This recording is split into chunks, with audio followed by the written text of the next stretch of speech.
ونستعينه ونستغفره ونؤمن به ونتوكل عليه ونعوذ بالله من شرور أنفسنا ومن سيئات أعمالنا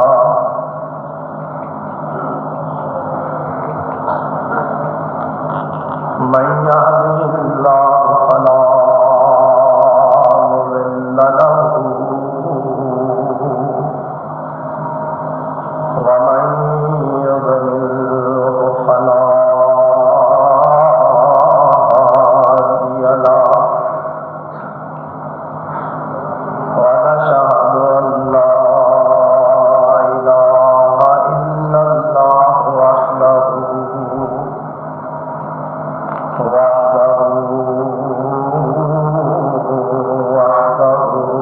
لا شريك له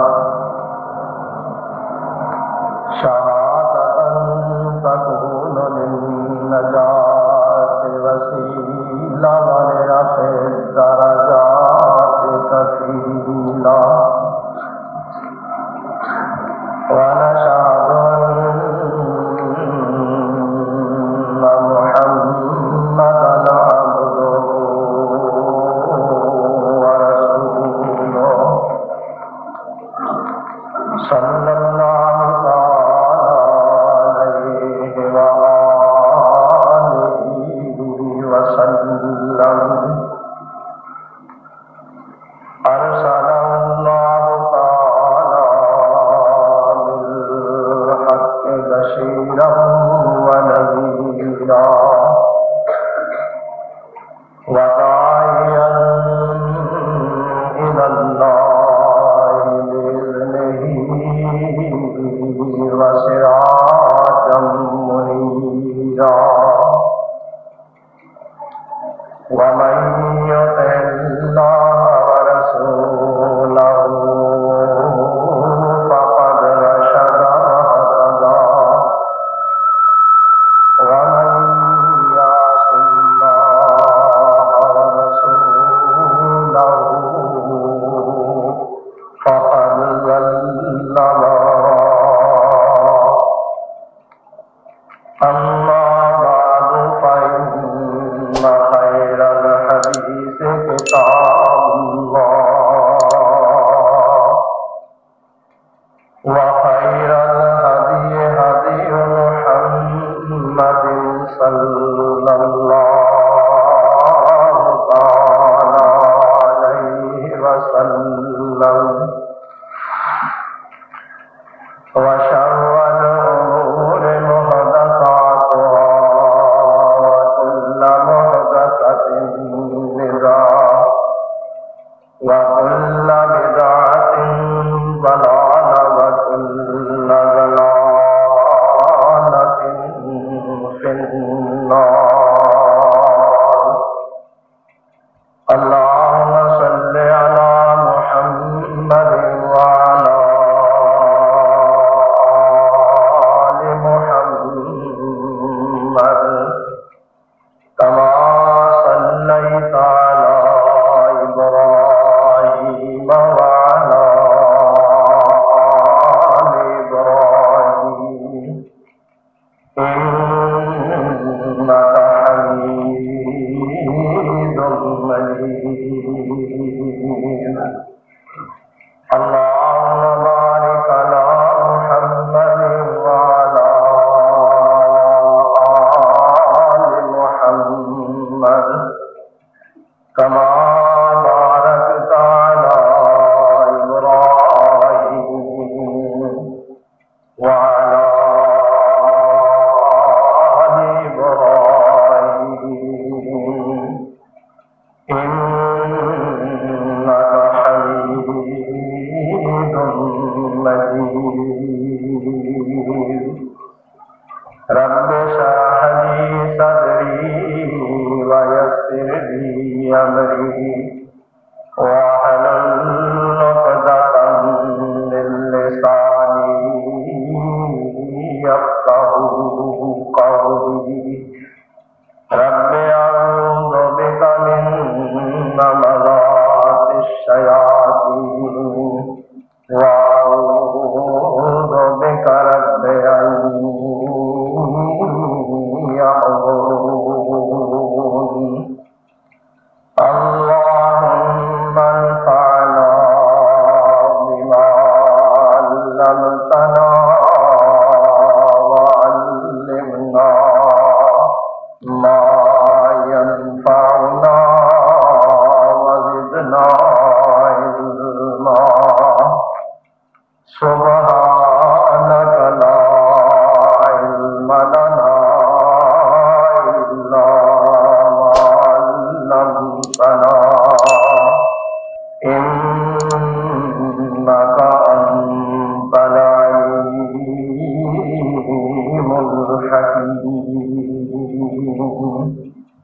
أما بعد فأعوذ بالله السميع العليم من الشيطان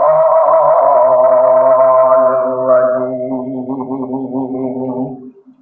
بسم الله الرحمن الرحيم. أَمَّن يُجِيبُ الْمُضْطَرَّ إِذَا دَعَاهُ وَيَكْشِفُ السُّوءَ وَيَجْعَلُكُمْ خُلَفَاءَ الْأَرْضِ أَإِلَٰهٌ مَّعَ اللَّهِ قَلِيلًا مَّا تَذَكَّرُونَ. صدق اللہ العظیم.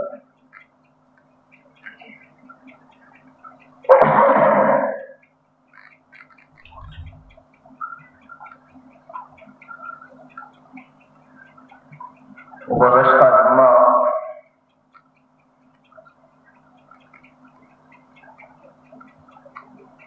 دعا کے عنوان پر گفتگو ہو رہی تھی.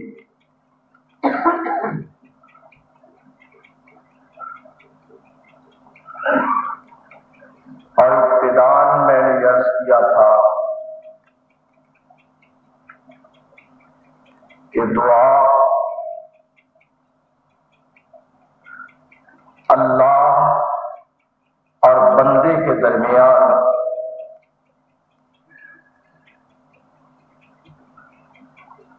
تعلق اور رابطے کا سب سے اہم، بنیادی اور عظیم الشان ذریعہ ہے.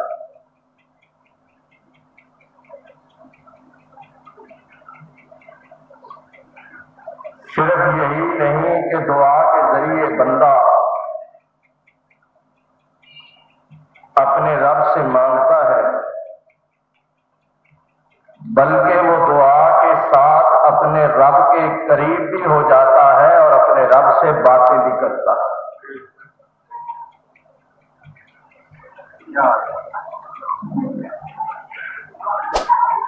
اسی لیے نبی اکرم صلی اللہ علیہ وسلم نے دعا کو عبادت فرمایا ہے اور مخ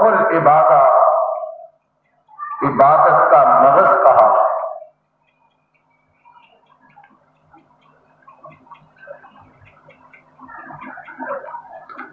دعا کے ذریعے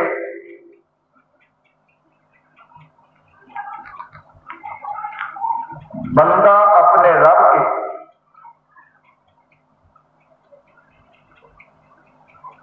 بہت ہی زیادہ قریب ہو جاتا ہے.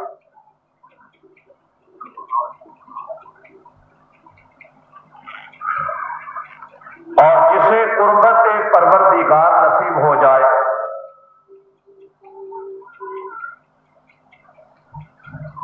جسے تقرب ربانی حاصل ہو جائے،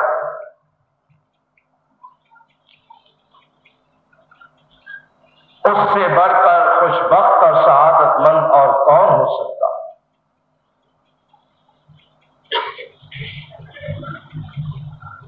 اور پھر جہاں یہ سعادت کا پہلو نظر آتا ہے،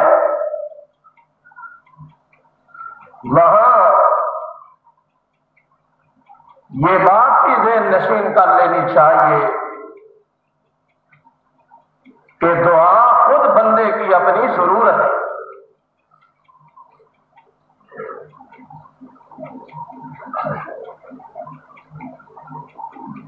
کیونکہ اس کی جو حیثیت ہے، اس بندے کا جو مقام ہے، وہ استغنا کا نہیں، فقر کا. بے نیازی کا نہیں، نیاز مندی کا۔ یہ اپنے آپ کو کچھ سے کچھ سمجھتا ہے، سمجھتا رہے، لیکن عرش سے آواز آتی ہے، یا ایھا الناس انتم الفقراء الی اللہ۔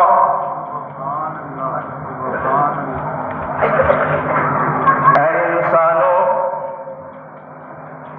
اے آدم کی اولاد، بلا استثناء اللہ کریم نے تمام انسانوں کو مخاطب فرمایا اور تمام انسانوں کو خطاب کرتے ہوئے فرمایا انتم الفقراء الی اللہ، تم سارے کے سارے اللہ کی بارگاہ کے فقیر اور محتاج ہو، تم سارے کے سارے محتاج فقیر ہو۔ اور مانگنا یہ فقیر کی سرشت ہوتی، مانگنا یہ فقیر کی ضرورت ہوتی۔ حضرت دعا فرمایا کرتے تھے اور آپ اپنی دعا میں اپنے اور اپنے صحابہ کی طرف سے، محمد رسول اللہ اپنی طرف سے، ابو بکر صدیق کی طرف سے، عمر فاروق کی طرف سے، عثمان غنی کی طرف سے، علی مرتضیٰ کی طرف سے، اپنے صحابہ کی طرف سے، اپنے ساتھیوں کی طرف سے فرمایا کرتے تھے اللہم اللہم انت الغنی ونحن الفقراء، اے اللہ تو غنی ہے، بے نیاز ہے، ہم سارے تیری بارگاہ کے فقیر ہیں۔ نحن الفقراء، انا الفقیر، میں فقیر ہوں، نحن الفقراء، ہم سب فقیر ہیں۔ دعا اجتماعی ثابت ہوئی نہ ہو، اللہم انت الغنی ونحن الفقراء، جمع کا صیغہ، نحن بھی جمع کا، فقراء بھی جمع کا۔ اے اللہ تو بے نیاز ہے، لیکن ہم سب تیری بارگاہ کے فقیر اور محتاج ہیں۔ رب العالمین، ہمارا کام ہے کہ تجھ سے مانگتے رہیں، اور رب العالمین تیری شان ہے کہ تو اپنے بندوں کے دامنوں کو اپنی رحمتوں سے بھرتا رہے۔ یہ بندے کی ضرورت ہے، اور جب برا وقت آ جاتا ہے نا تو کوئی چیز ساتھ نہیں دیتی۔ اس وقت جب برا وقت آتا ہے نا کوئی چیز ساتھ نہیں دیتی، اس لیے حضرت نے فرمایا الدعاء صلاح المؤمن، الدعاء صلاح المؤمن وعماد الدین ونور السماوات والارض، الدعاء صلاح المؤمن، دعا مومن کا ہتھیار ہے۔ جہاں کوئی ہتھیار کام نہیں آتا، جہاں تلواریں زنگآلود ہو جاتی ہیں، جہاں تیروں کا نشانہ خطا ہو جاتا ہے، جہاں بم پھٹنے سے محفوظ رہ جاتے ہیں، جہاں توپے اور راکٹ اور میزائل کام نہیں دیتے، وہاں دعا کام دیتی ہے۔ الدعاء صلاح المومن، دعا کیا ہے؟ مومن کا ہتھیار ہے۔ اور کوئی بھی شخص اپنے ہتھیار کو، اپنی بندوق کو، اپنی گن کو اور جناب اپنی کلاشن توپ کو محفوظ رکھتا ہے کہ یہ میری حفاظت کرنے والی ہے۔ دعا مومن کا ہتھیار ہے، اور دعا جب بندہ کرتا جاتا ہے وہ اللہ کی حفاظت میں آتا جاتا ہے۔ اللہ کے حبیب فرماتے ہیں الدعاء صلاح المومن وعماد الدین ونور السماوات والارض، دعا مومن کا ہتھیار ہے۔ دعا کیا ہے؟ مومن کا ہتھیار ہے۔ وَهُمْ عَنْ دُعَاءٍ غَافِلُونَ، جو اللہ کی دعا، اللہ کے طرف سے، اللہ کی بارگاہ میں سوال کرنے کرنے سے غفلت کرتے ہیں ان کے پلے کچھ بھی نہیں رہتا، ان کے ہاتھ کچھ بھی نہیں آتا۔ لیکن جو اللہ سے مانگنے والے ہیں، یوں سمجھیے انہوں نے دین کے ستون کے ساتھ اپنے آپ کو وابستہ کر لیا ہے اور انہوں نے ارض و سما کے نور اور ارض و سما کی روشنیوں کو حاصل کر لیا۔ ایک اور حدیث پاک میں نبی پاک نے فرمایا لا يرد القضاء الا الدعاء، اللہ کی لکھت کو کوئی چیز مٹا نہیں سکتی، اللہ کی تقدیر کو کوئی چیز نہیں بدل سکتی، تقدیر الہی بدلی نہیں جاتی، لیکن صرف دعا ہے جو تقدیر کو بدل دیتی ہے۔ کیا مانا یہ کہ تقدیر بنانے والا بھی اللہ۔ جب کوئی بندہ مومن دعا کرتا ہے نا تو جو تقدیر بنانے والا ہے وہ تقدیر کو تبدیل بھی کر سکتا ہے۔ تو اللہ سے جب دعا کی جاتی ہے تو تقدیروں کو رب کبریا بدل دیتی ہے۔ اللہ اپنی لکھت کو تبدیل کرنے پہ بھی قدرت رکھتا ہے، اسے کوئی پوچھنے والا نہیں۔ لا يرد القضاء الا الدعاء، تقدیر الہی کو، قضا کو، فیصلے کو کوئی چیز نہیں بدلتی مگر صرف دعا کے اندر اللہ نے یہ قوت اور یہ سکت رکھی ہے کہ دعا اللہ کی قضا اور تقدیر کو بدل دیتی ہے۔ اللہ کا الحاکمین نے اس کے اندر اتنی قوت رکھی ہے، اس لیے اللہ سے مانگا کرو۔ اور کس طرح مانگا کرو؟ ادعوا اللہ وانتم موقنون بالاجابہ، اللہ سے اس طرح دعا کرو کہ تمہیں اپنی دعا کی قبولیت کا یقین ہو۔ یہ نہ ہو کہ دعا تو کی، پتہ نہیں جب دعا قبول ہوتی ہے یا نہیں ہوتی، ڈاما ڈول تخیل کے ساتھ، متزلزل سوچ کے ساتھ اور یقین سے محروم فکر کے ساتھ جو دعا مانگی جاتی ہے نا، اس دعا کے اندر کوئی قوت نہیں ہوتی، کیونکہ نبی پاک نے فرمایا وَاعْلَمُوا أَنَّ اللَّهَ لَا يَسْتَجِيبُ دُعَاءً مِّن قَلْبٍ غَافِلٍ، یہ بات اچھی طرح سے یاد رکھ لو کہ غافل دل کے اندر سے نکلی ہوئی دعا اللہ قبول نہیں فرماتا۔ وہ بندہ کہ جو غفلت میں ڈوبا ہوا ہے، ہاتھ ادھر اٹھے ہوئے ہیں، آمین بھی کہہ رہا ہے، زبان بھی ہل رہی ہے، لیکن دماغ کسی اور طرف، جیسے ہماری اکثر دعائیں حاضر دماغی سے محروم ہے، یقین کامل سے محروم ہے، ایقان سے محروم ہے، یہ دعا اللہ کا الحاکمین کی بارگاہ میں قبول نہیں ہوتی۔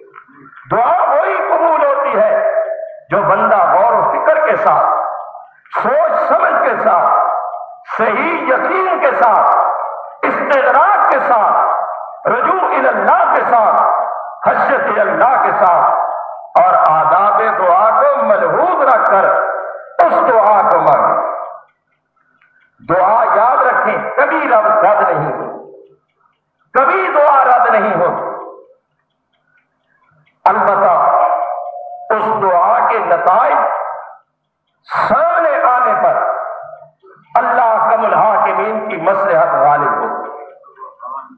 ایک بندہ دعا کرتا ہے، اللہ کا الحاکمین فوراً جو وہ مانگتا ہے وہ دے دیں، خوش ہے جی میری دعا قبول ہوگی۔ ایک دعا کرتا رہتا لیکن جو مانگ رہا ہے وہ اس کی توقع کے مطابق جلد اس کا ثمرہ اور صلہ سامنے نہیں آتا تو وہ یہ کہتا ہے جی لو میری دعا قبول نہیں، حالانکہ یہ بات نہیں ہے۔ اللہ خوب جانتا ہے کہ جو کچھ میرا بندہ مجھ سے مانگ رہا ہے کون سا وقت اس کو عطا کرنے کے لیے وہ بہتر ہے۔ اللہ اس وقت بندے کو وہ چیز عطا کرتا ہے، دیر ہو جاتی ہے اس کے ثمرات اور نتائج کے ضائع ہونے میں بندہ مایوس اور نا امید ہو جاتا ہے۔ دو صورت، تیسری یہ صورت ہوتی ہے کہ دعا قبول ہوتی، جو کچھ وہ مانگتا ہے وہ ملتا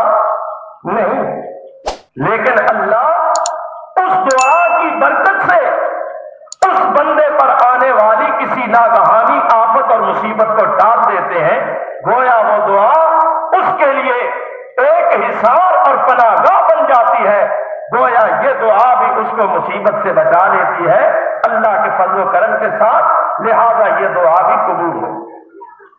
چوتھی صورت، دنیا کے اندر کوئی ایسا معاملہ نہیں، لیکن اللہ تعالی اس دعا کو اس بندے کی آخرت کے لیے ذخیرہ بنا دیتے ہیں۔ جب آخرت میں اس کا نامہ عمل کھلتا ہے اور یہ دعا بھی اس کے اندر موجود ہوتی ہے، بندہ کہتا ہے اللہ یہ اتنا اجر مجھے کس چیز کا دیا گیا؟ اللہ فرماتے ہیں میرے بندے یہ تیری دنیا کے اندر مانگی ہوئی دعا تھی کہ جس کو ہم نے تیری آخرت کے لیے ذخیرہ بنا دیا۔ بعض دعائیں آخرت کا ذخیرہ بن جاتی ہے۔ اللہ تعالی کبھی بھی اپنے بندوں کی دعاؤں کو رد نہیں کرتا، یہ بات یاد رکھ۔ کیوں؟ اللہ تعالیٰ کو شرم آتی ہے، اللہ کو حیا آتی ہے کہ اپنے بندوں کے ہاتھوں کو خالی واپس لوٹا دے۔ حدیث پاک میں ہے، حضرت فرماتے ہیں ان ربکم حی کریم یستحیی من عبدہ اذا رفع یدیہ ان یردہما صفرا۔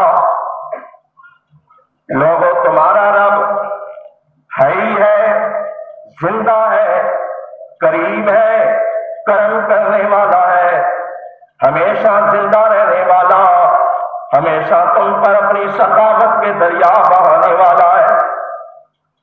ان ربکم حی کریم۔ ویسے مایوسی جو ہے نا اللہ کی طرف، شرک اور کفر کیوں ہے؟ اللہ کی طرف سے مایوسی کم از کم انسان کو زیبا نہیں کہ وہ یہ کہہ دے کہ اللہ میری سنتا ہی۔ اولاد ہے فلاں کی دی ہوئی، رزق ہے فلاں کی نظر کرم سے، اب اولاد ہے تو لوگ گجرات جاتے ہیں شاہ دولہ شاہ کے، کہتے ہیں چلو چھوٹی سی والی اولاد ہی مل جائے لیکن مل تو جائے۔ اب دولے شاہ کی چوئی بن جاتی۔ مشرق کی مت ماری ہوئی دیکھیں، انسان کو چوئی بنا دیا، انسان کو چوئی بنا دیا دولے شاہ کی چوئی۔ تو پوچھے دولہ شاہ باقی تو بندہ پورا بنا لیتا ہے، سر بناتے وقت مسالہ ختم ہو جاتا، باقی وجود تو پورا ہے لیکن سر چھوٹا بنا دیا۔ اولاد دینے کے لیے وہ آ جاتا، رزق کے لیے گنج شکر کے پاس جاتا۔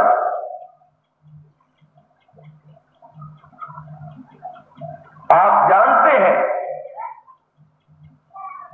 نازک نازک پرندے جو ہیں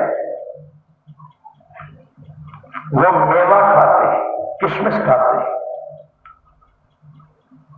شیر گوشت کھاتا ہے، خون پیتا ہے۔ درندوں کی اپنے مزاج کے مطابق خوراک، پرندوں کی اپنے مزاج کے مطابق۔ ہر ایک کو اللہ اس کے مزاج کے مطابق غذا دیتا ہے۔ کتے ہیں، خنزیر ہے، بھیڑیے ہے، ان کو غذا بھی ملتی ہے اور ان کی اولاد بھی ہوتی ہے یا نہیں ہوتی؟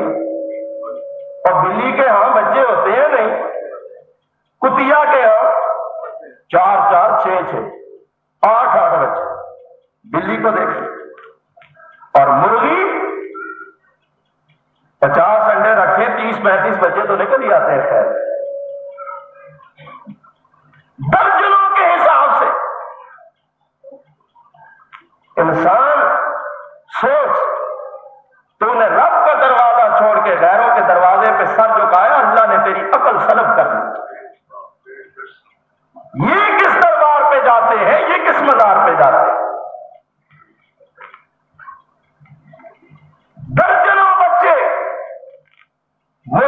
آس پاس 6-8 بچے بلی کے پاس، کتیا کے پاس. یہ کون سے دربار پہ جاتے ہیں؟ ان کو اللہ کے سوا کون دیتا ہے؟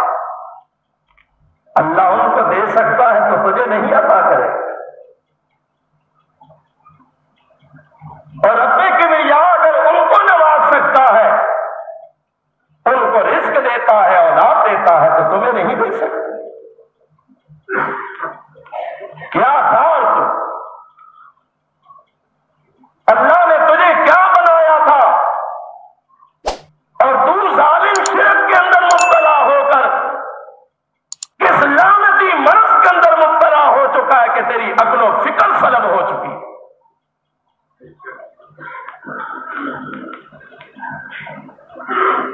کتنا عظیم عظمت کا مالک انسان.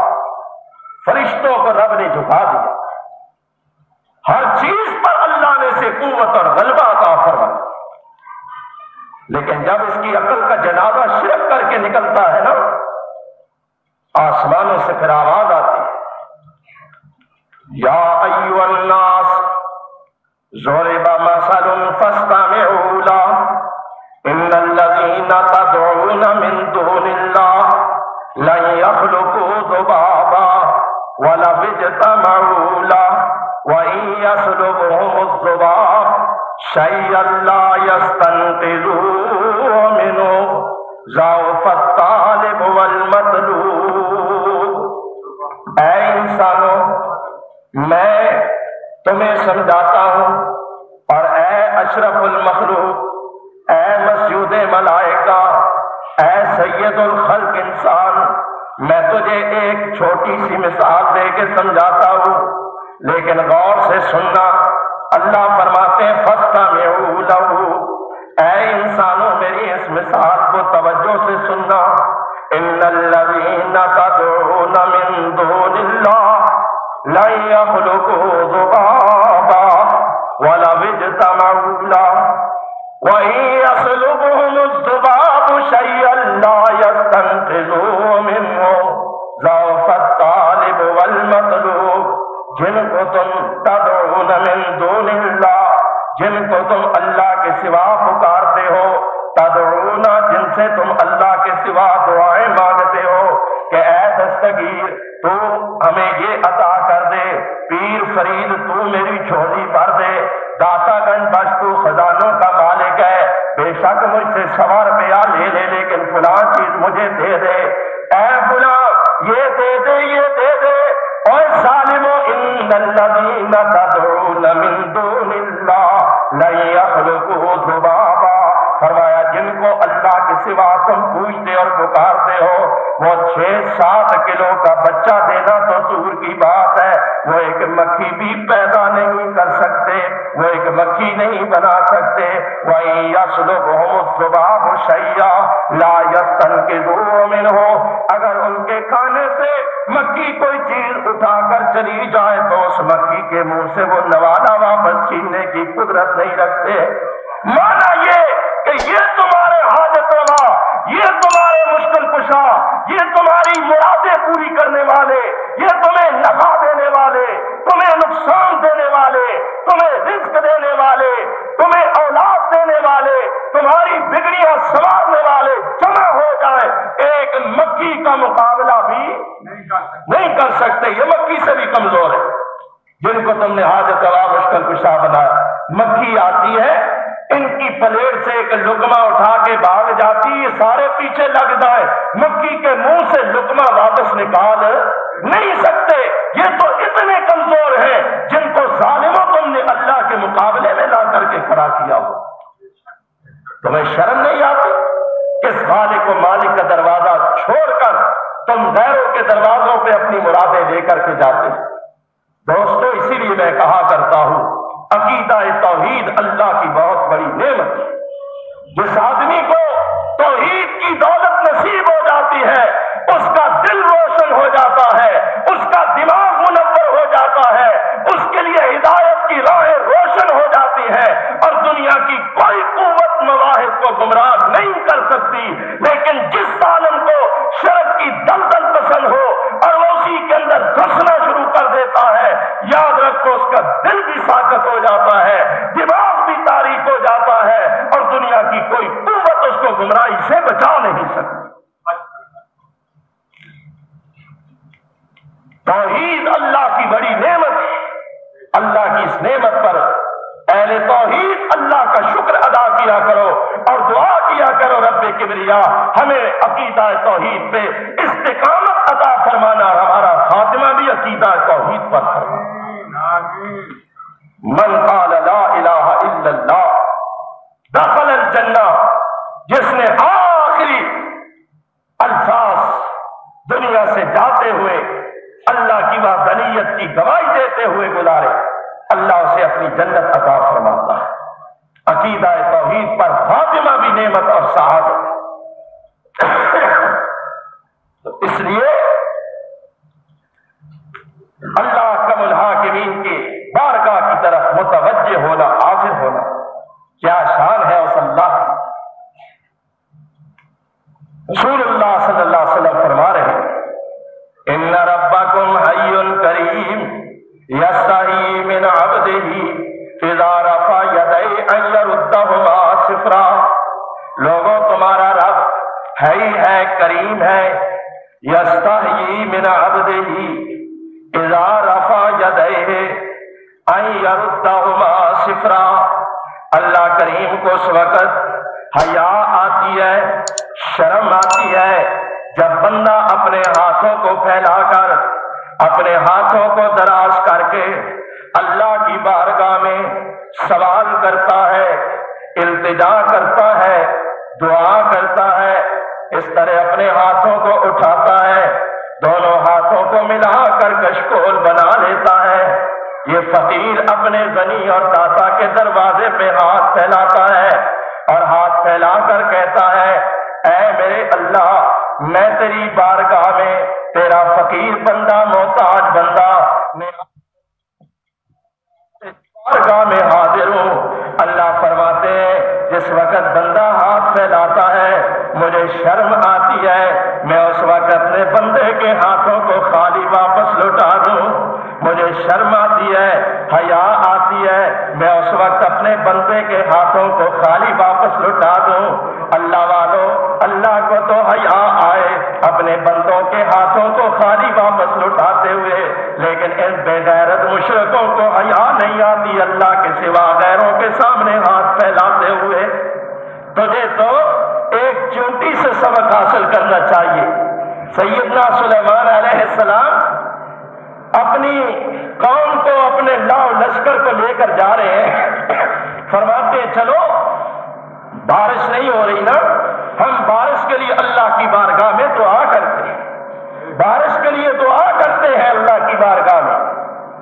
اللہ اکبر۔ معلوم یہ ہوتا ہے کہ نبی اور رسول بادشاہ بھی ہے، بڑی قوتیں اور طاقتیں ہیں، لیکن بارش برسانا اللہ نے اپنے قبضے میں رکھا ہوا ہے۔ اللہ کے سوا کوئی بارش عطا نہیں کر سکتا۔ نبی پاک صلی اللہ علیہ وسلم خطبہ ارشاد فرما رہے ہیں ممبر پر، پانچ سالی ہے، بارش بند ہوئی ہے، حضرت واز فرما رہے جمعے کے دن مسلمانوں کا اجتماع ہے، ایک آدمی دوران خطبہ عرض کرتا ہے، اے میرے نبی، اللہ کے حبیب، ہم بڑے پریشان ہیں، پانچ سالی ہے، خشک سالی ہے، بارش نہیں ہو رہی، اللہ سے دعا کریں اللہ رحمت کی بارش نازل کرے۔ کیا کریں؟ اللہ سے دعا کریں۔ کیا کریں؟ اللہ سے یہ نہیں کہا حضرت بارش دے دے، آپ مختار کل جو ہے آپ جو چاہے کرے، یا تو کہتے بس یہ ولیوں کی نگاہوں سے تقدیر بدل جاتی ہے، بکواس کرتے ہو، جھوٹ کہتے ہو۔ نبی کے سامنے امتی کھڑا ہے اور کہتا ہے اللہ کے نبی آپ دعا فرمائے نا اللہ رحمت کی بارش نازل فرمائے۔ صحابہ کرام رضوان اللہ عنہم اجمعین فرماتے ہیں نبی پاک نے خطبے کے دوران ہی اپنے ہاتھوں کو اٹھا دیا، اپنے ہاتھوں کو پھیلایا، اور پاک پیغمبر کے کرتے کا یہ حصہ کھلا تھا، اور ہم نبی پاک علیہ علیہ السلام کے بالوں کی سفیدیوں کو دیکھ رہے تھے۔ اللہ کے نبی ہاتھ پھیلاتے ہیں اور فرماتے اللہم اسقنا غیثا مغیثا، اللہم اسقنا غیثا مغیثا۔ دعا فرمائی رب العالمین بارش فرما دے، یا اللہ یہ لوگ ترس رہے ہیں تیری رحمت کے لیے، رب العالمین ان کو پانی عطا فرما، آسمان سے رحمت بری بارش نازل فرما، کھیت بھی ہرے بھرے ہو جائیں، ان کو کھانے کے لیے، ان کے جانوروں کے لیے، ان کے لیے غذا اور چارہ بھی فراہم ہو جائے، رب العالمین سکون اور عافیت ہو جائے، تر و تازگی ہو جائے، بارش نازل فرما۔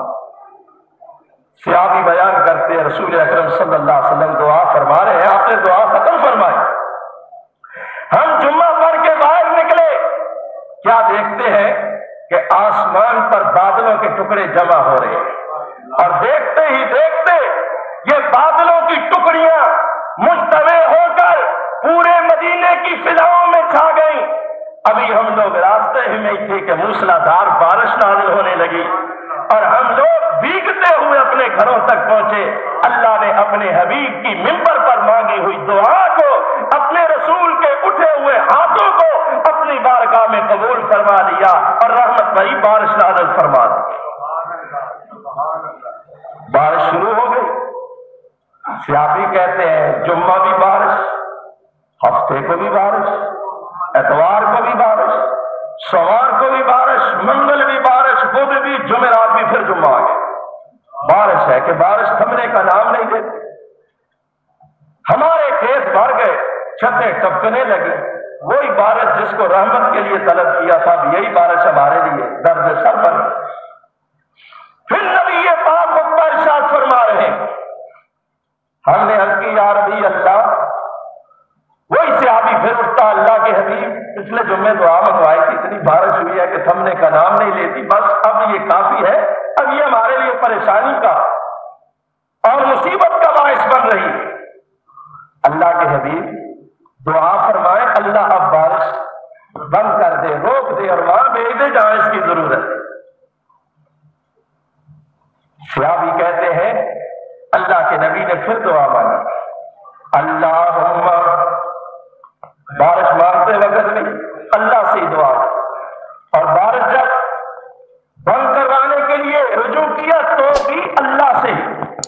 پہلے فرمایا اللہم اسقنا غیثا مغیثا، اب دوسرے جمعے دعا اللہم حوالینا ولا علینا، اے ہمارے پروردگار اب اس بارش کو ہمارے اوپر نہ برسا، وہاں لے جا کے جہاں اس کی ضرورت ہے۔ صحابی فرماتے ہیں نبی پاک دعا کرے تھے اللہم حوالینا ولا علینا، اس طرح اپنی انگلی کو ہلا رہے تھے، اور ہم نے دیکھا کہ اللہ نے اپنے حبیب کی دعا کو فوراً قبول کیا، جس طرف نبی کی انگلی کا اشارہ تھا بادل بھی پیچھے پیچھے جا رہے تھے۔ اللہ تو اس طرح اپنے بندوں کی دعاؤں کو سنتا ہے اور قبول کرتا ہے۔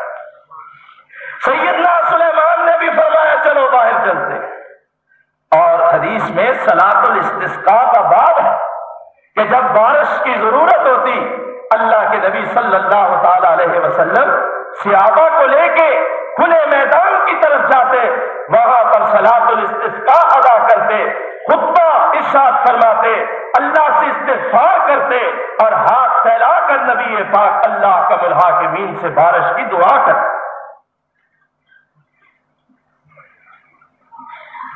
سیدنا سلیمان بھی اسی طرح نکلے، راستے میں دیکھا ایک چیونٹی، ایک کیڑی پیٹھ کے بال لیتی ہوئی اور اپنے ننھے ننھے ہاتھ اللہ کے آسمان کی طرف پھیلائے ہوئے۔ کیوں جی چیونٹی سیدھا چلتے ہوئے دعا نہیں مانگ سکتی،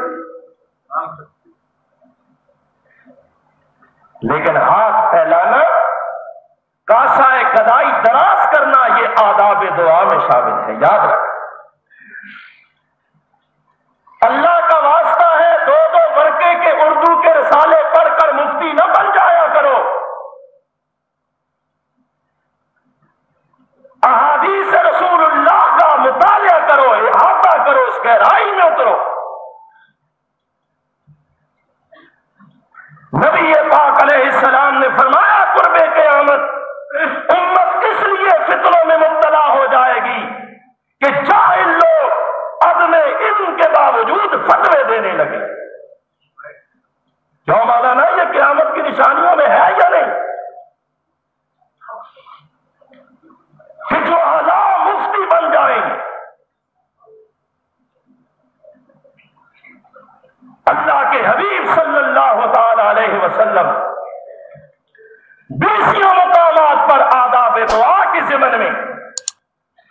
ہاتھ اٹھا کر بھی ہاتھ اٹھانے کا حکم دے کر کے بھی ہاتھ اٹھا کر دعا مانگنے کا حکم دیتے ہیں.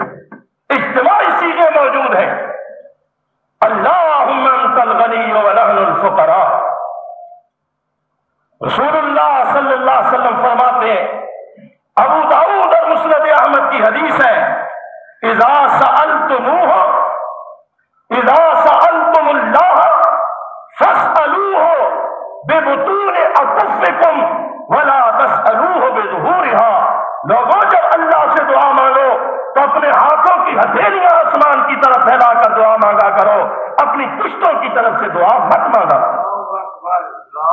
سألتم اللہ فاسألوہ ببطون اکفکم ولا تسألوہ بظہورہا. اٹھاؤ مسند احمد اگر کبھی دیکھی ہے خواب میں. خامخواہ فتنے پیدا کرتے ہو. ہم پر چائے ہو کر جس کو اپنی نماز کا ترجمہ بھی نہیں آتا وہ بھی فتوے دینے کھڑا ہو جاتا. دوسری حدیث نبی پاک فرماتے ہیں، اذا فرغتم فامسحوا بها وجوہکم. یہ حدیث ترمذی اور ابو داؤد میں موجود ہے.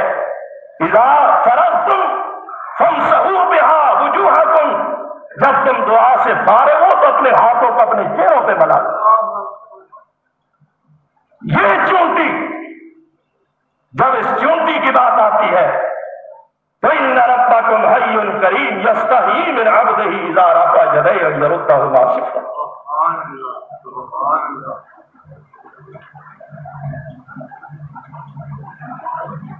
اللہ کو شرم آتی ہے کہ بندے کے ہاتھ خالی واپس لو. سیدنا سلیمان جا رہے چونٹی پیٹ کے بل، ننھے ننھے ہاتھ پاؤں آسمان کی طرف اٹھائے ہوئے کہ اللہ کیا کہتی ہے چونٹی؟ آپ کہیں کس نے اسے تعلیم دی؟ کس نے تعلیم دی تھی کہ جو ہاتھ اٹھا کر دعا مانگ رہی تھی؟ میں کہتا ہوں جس اللہ نے اسے پیدا کیا، اپنی پہچان عطا فرمائی، اس اللہ نے اپنے بارگاہ سے مانگنے کا سلیقہ بھی چونٹی کو بتلا دیا. یہ تعلیم پھر کس نے دی؟ چونٹی کہتی اللہم انی خلق من خلقک. اے رب العالمین میں بھی تیری مخلوق میں سے مخلوق ہوں.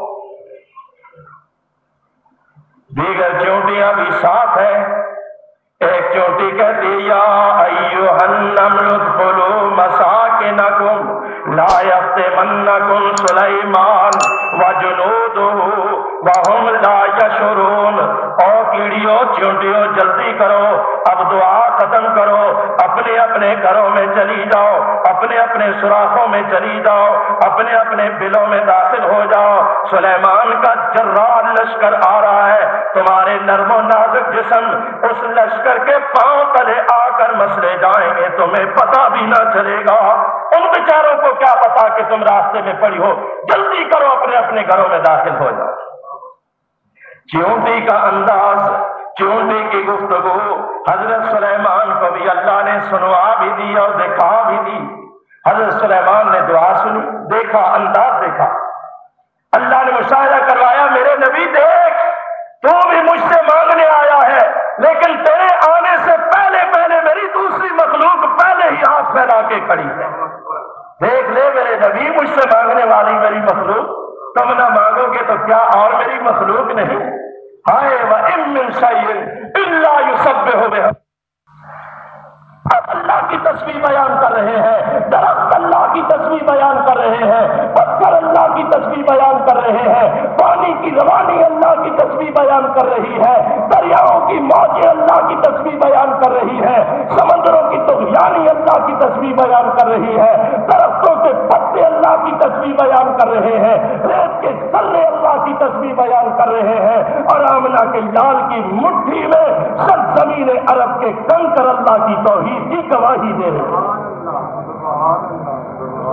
تم باغی ہو جاؤ گے تو اسے کیا فرق پڑے گا؟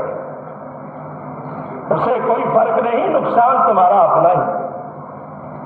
حضرت سلیمان علیہ السلام اس منظر کو دیکھتے ہیں. قرآن کہتا ہے فَتَبَسَّمَ ضَاحِكًا مِّن قَوْلِهَا. اللہ اللہ کا نبی چونٹی کے انداز کو دیکھ کر مسکرا پڑے، ہنس پڑے، بے ساختہ ہنسی نکل گئی، اللہ اکبر۔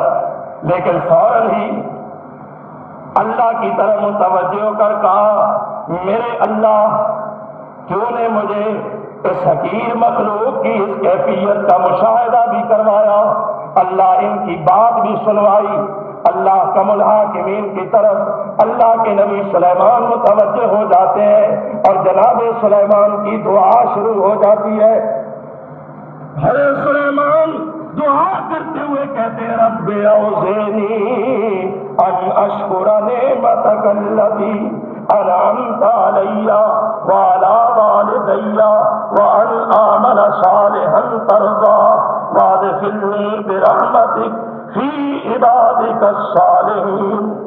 حضرت سلیمان فوراً دعا کرتے، اللہ مجھے توفیق عطا فرما کہ میں تیری نعمتوں کا شکر ادا کروں۔ اللہ جو نعمتیں تو نے مجھ پر فرمائی، میرے ماں باپ پر جو انعامات فرمائے، اللہ مجھے توفیق عطا فرما میں ان نعمتوں پر تیری بارگاہ میں تیرا شکر ادا کروں۔ وَأَنْ أَعْمَلَ صَالِحًا تَرْضَىٰ، اے اللہ مجھے اپنی نعمتوں پر شکر گزاری کی توفیق بھی عطا فرما، اور اے اللہ مجھے یہ بھی توفیق عطا فرما کہ میں تیری رضا مندی کے لیے نیک عمل کرتا رہوں۔ وَأَدْخِلْنِي بِرَحْمَتِكَ فِي عِبَادِكَ الصَّالِحِينَ، اللہ اپنی رحمت کے ساتھ مجھے بھی اپنے نیک بندوں میں شامل کروا دے۔ دعا کی، قوم نے کہا جناب نکلے تو بارش کے لیے دعا مانگے، فرمایا گھروں کو پلٹ جاؤ، ہمارے آنے سے پہلے ایک ننھی سی چونٹی اپنی دعا کر کے قبول کروا چکی ہے، اللہ نے اس کی دعا کو قبول کر لیا ہے، جاؤ واپس چلے جاؤ، اللہ رحمت کی بارش نازل فرمانے والا۔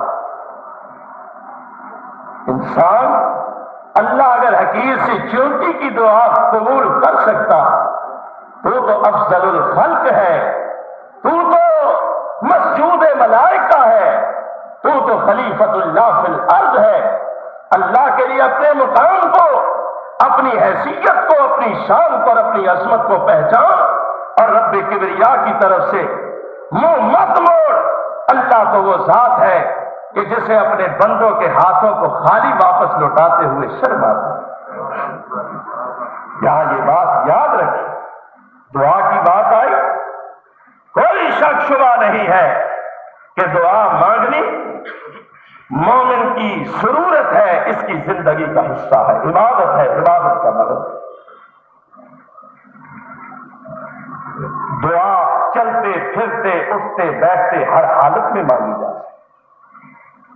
تاہم ایک تھوڑی سی بات اگر وہ اللہ کا ذکر کرتا ہے، دعا کرتا ہے، دعا کرواتا ہے، کسی سے کہتا ہے بھائی دعا کرو میرے لیے، امام صاحب سے کہتا ہے، آپس میں دوستوں کو کہتا ہے، خود مانگتا ہے، اس پر کوئی پابندی نہیں، جانا چاہے آزادی ہے، کوئی پابندی نہیں۔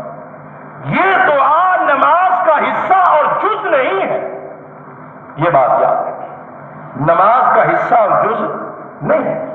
تاہم نبی اکرم صلی اللہ تعالی علیہ وسلم سے بے شمار دعائیں اس مقام پر مانگنی ثابت۔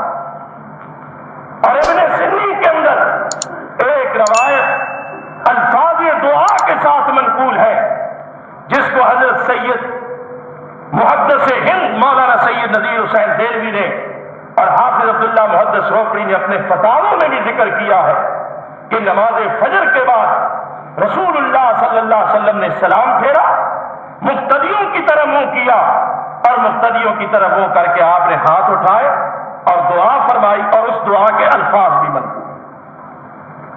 تو بہرحال یہاں پر اہل حدیث کا، محدثین کا مسلک اعتدال یہ ہے، نہ نماز فرض کے بعد دعا مانگنی فرض ہے کہ آدمی کہے جی نماز ناقص ہے، جو دعا نہیں مانگتا وہ ایسے ایسے، یہ بات بھی غلط ہے۔ اور دوسری انتہا جس طرح بعض لوگ کہتے ہیں ہے ہی بدعت، یہ بھی بالکل غلط ہے، اور ان لوگوں کی جہالت کا منہ بولتا ثبوت ہے جو اس کو بدعت کہتے ہیں، جو فرض بتاتے ہیں وہ بھی جاہل، اور جو لوگ اس کو بدعت قرار دیتے ہیں وہ بھی جہالت کا منہ بولتا ثبوت۔ راہ اعتدال یہ ہے، دعا کا محل ہے، موقع ہے قبولیت دعا کا وقت، جواز ہے، دلائل ہے، نبی پاک کے عمل سے ثابت ہے، رسول اللہ صلی اللہ علیہ وسلم کی تعلیم سے ثابت ہے کہ سیدھے ہاتھوں سے مانگو، الٹے ہاتھوں سے نہ مانگو۔ اللہ کے رسول نے فرمایا دعا سے فراغت کے بعد اپنے ہاتھوں پہ منہ پھیر، یہ تمام روایات۔ تو یہاں پر اگر کوئی مانگنا چاہے، بیٹھتا ہے، مانگتا ہے تو جائز ہے، درست ہے، اس کے لیے بات ہے، سراحت ہے، لیکن انتہا پسندی اس مسئلے کے اندر یہ کسی اور کا مسلک تو ہو سکتا ہے، اہل حدیث کا مسلک نہیں ہو سکتا۔ اہل حدیث کا مسلک اعتدال کا مسلک ہے، اور بالخصوص ایسے مواقع پر جب اللہ قبل الحاکمین نے اپنے نیک بندوں کی دعاؤں کا اجتماعی طور پہ ذکر کیا۔ مثال کے طور پہ اللہ پاک اپنے قرآن میں فرماتے ہیں، فرمایا ان فی خلق السماوات والارض، ان فی خلق السماوات والارض واختلاف اللیل والنہار لآیات لأولی الالباب الذین یذکرون اللہ قیاما وقعودا وعلى جنوبهم ويتفكرون في خلق السماوات والأرض ربنا ما خلقت هذا باطلا سبحانك فقنا عذاب النار۔ حافظ بیٹھے ہیں، صاحب آپ ہی حافظ ہیں، یہ سیغے واحد کے جمع کے بولے نا، واحد کے تو نہیں ہے نا، تو جب سیغے جمع کے ہوں تو دعائیں انفرادی ہوتی ہیں یا اجتماعی ہوتی ہیں؟